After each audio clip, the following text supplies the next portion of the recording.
नमस्कार दोस्तों।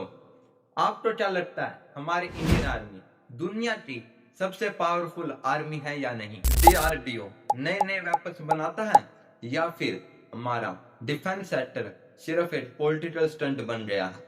आज मैं आपको बताऊंगा इंडियन डिफेंस सिस्टम की असली सच्चाई। टीवी पे क्या दिखा रहे हैं, ग्राउंड पे क्या हो रहा है, कौन फेल हो रहा है और कौन देश के लिए अपनी जान रिस्क में डाल रहा है। सबसे पहले बात करते हैं आर्मी के ग्लैमर की।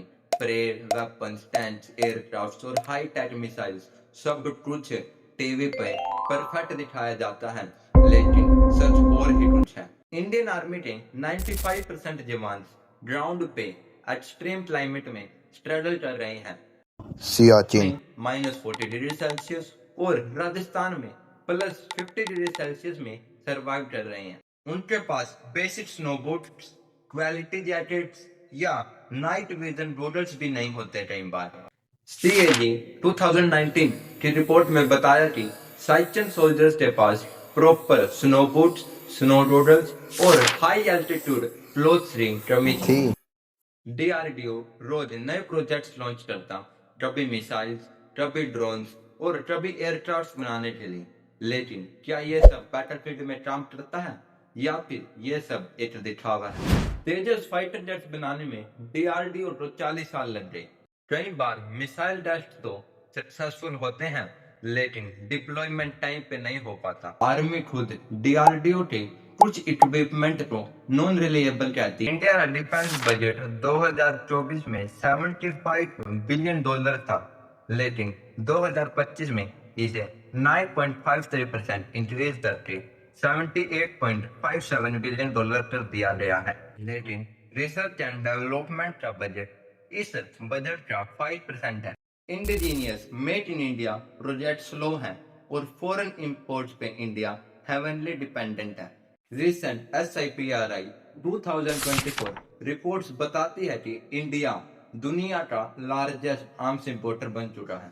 आपने आर्मी के यूनिफॉर्म्स तो देखे होंगे, लेकिन उसके पीछे के सैक्रिफाइस को कभी नहीं देखा होगा और ना ही कभी देख पाओगे। सोल्जर्स महीनों तक अपनी फैमिली से दूर रहते हैं, कभी ठंड में हिमालय तो कभी गर्मियों में राजस्थान जैसी जगहों पर सर्वाइव करते हैं। कई बार मेंटल हेल्थ इशू और सुसाइड केस भी सामने आए हैं। तो क्या इंडियन डिफेंस सिस्टम खराब है?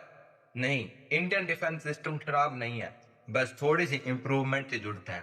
चलो दोस्तों, बात करते हैं इन प्रॉब्लम्स के सॉल्यूशंस की। अगर हम डिफेंस रिसर्च एंड डेवलपमेंट को प्राइवेट और पब्लिक पार्टनरशिप के थ्रू बूस्ट कर देंगे तो वेपन्स, टैंक और सिस्टम जल्दी बनेगा। इंडिया के पास खुद का वर्ल्ड टैंक होगा और अगर research and development domestic level पर पावरफुल हो जाता है तो यूएसए, रसिया, फ्रांस से आर्म्स इंपोर्ट्स बंद हो जाएंगे। सोल्जर्स को मेंटल हेल्थ सपोर्ट और बेटर लिविंग कंडीशंस दो।